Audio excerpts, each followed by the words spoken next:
আমাদের 1 লক্ষ কোটি টাকার বাজেট এখন 8 লক্ষ কোটি টাকায় হয়েছে। এই দুর্নীতির বিরুদ্ধে শুধু আমরা যুদ্ধ করি না, মার্কিন যুক্তরাষ্ট্র যুদ্ধ করে, সুইজারল্যান্ডও দুর্নীতির বিরুদ্ধে যুদ্ধ করে, জাপানও দুর্নীতির বিরুদ্ধে করে, সিঙ্গাপুর করে।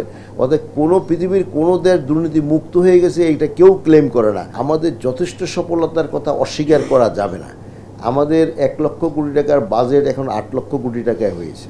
তো এটা হওয়ার জন্য আমাদের তো সর্বাঙ্গীন সফলতাগুলো যদি না থাকতো, দুর্নীতি যথেষ্ট কমানো হয়েছে এবং এখনও চলমান আছে। এই দুর্নীতির বিরুদ্ধে শুধু আমরা যুদ্ধ করি না, মার্কিন যুক্তরাষ্ট্র যুদ্ধ করে, সুইজারল্যান্ডও দুর্নীতির বিরুদ্ধে যুদ্ধ করে, জাপানও দুর্নীতির বিরুদ্ধে করে, সিঙ্গাপুর করে। অর্থাৎ কোনো পৃথিবীর কোনো দেশ দুর্নীতি মুক্ত হয়ে গেছে এইটা কেউ ক্লেম করে না। বাট দুর্নীতি এমন কোনো মাত্রায় থাকাটাকে কখনো বরদাস্ত করা হবে না যে মাত্রাটা আমাদের উন্নয়নের জন্য অথবা আমাদের জন্য অসহ্যজনক হবে, উন্নয়নের বাধার সৃষ্টি করবে, এটাকে সহ্য করা হবে না। এবং তার বিরুদ্ধে চলমান ব্যবস্থা আছে। এর মধ্যে যাদেরকে যেখানে পাওয়া যায় তাদের বিরুদ্ধে রাষ্ট্র কঠিনভাবে ব্যবস্থা নিয়েছে। ওয়ালটন ফ্রিজ কিনে অনেকের মতো আপনিও হয়ে যেতে পারেন মিলেনিয়াল, সেরা পণ্যের সেরা অফার।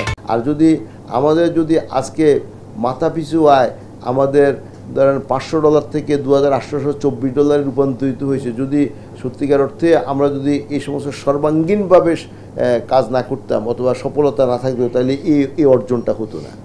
আমাদের আজকে অনেক যে সমস্ত অর্জনগুলো আছে, আমি এখন ক্যাটাগরিক্যালি বলতে গেলে অনেক সময় লাগবে, আপনি শুনতে চাইলে আমি শুনিয়ে দিই।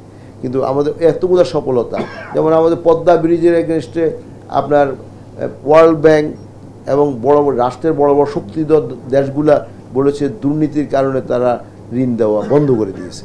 কিন্তু শেষ পর্যন্ত কানাডিয়ান কোর্টের মধ্যে যখন এটার জন্য বিচার হয়, সে বিচারে দেখা গেছে যে দুর্নীতির কোথাও প্রমাণ অস্তিত্ব তারা সেখানে দাখিল করতে পারেন না এবং মামলা খারিজ করে দিয়েছে।